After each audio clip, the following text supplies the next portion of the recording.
Pemirsa, apes yang dialami Apriza Kurniawan, 18 tahun, warga Jalan Mayor Zen, Kecamatan Kalidoni, Plembang, harus kehilangan HP-nya Redmi Note 11 Pro karena dibawa lari oleh terlapor Alfi yang baru dikenalnya melalui aplikasi Jajo Beli.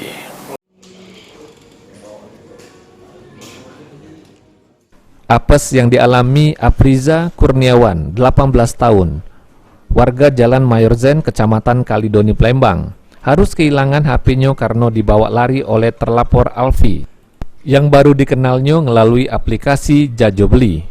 Atas kejadian tersebut, korban datangi sentra pelayanan kepolisian terpadu SPKT Polrestabes Plembang untuk bikin laporan polisi.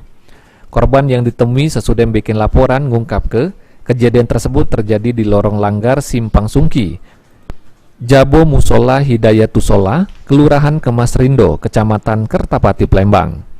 Bermula korban yang nak jajo ke HP Redmi Note 11 Pro punya dirinya dan terlapor tertarik untuk beli HP-nya dan meminta korban untuk nemui terlapor di TKP. Sesudah bertemu, terlapor langsung ngecek HP korban dan tidak lama dari itu terlapor ecek-ecek nak ngambek duit karena dipanggil kawannya dan langsung lari ke diri.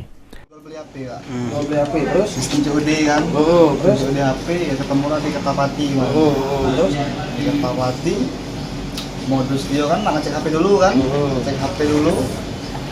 Setelah ngecek HP kita 5 menit itu ada bibi belakang, manggil dia dari belakang. Ayo belakang dulu kuncinya kan, ambil duit sebentar aja. Terus spontan ngomong aku ke belakang dulu ngambil duit sebentar kuncinya. Terus aku tidak sadar kalau HP itu masih tangan dia kak.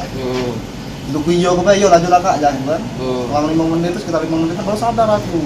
Oh ya HP masih di video kan. Jadi spontan langsung ngejar dia tuh. Hati lagi udah lari udah tuh. Berapa rencananya dijual HP itu? 2.500.000. Tapi apa? Redmi Note 11 Pro. Laporan sudah diterima oleh petugas SPKT dan selanjutnya ditindaklanjuti Satreskrim Polrestabes Plembang. Heru Wahyudi, PAL TV.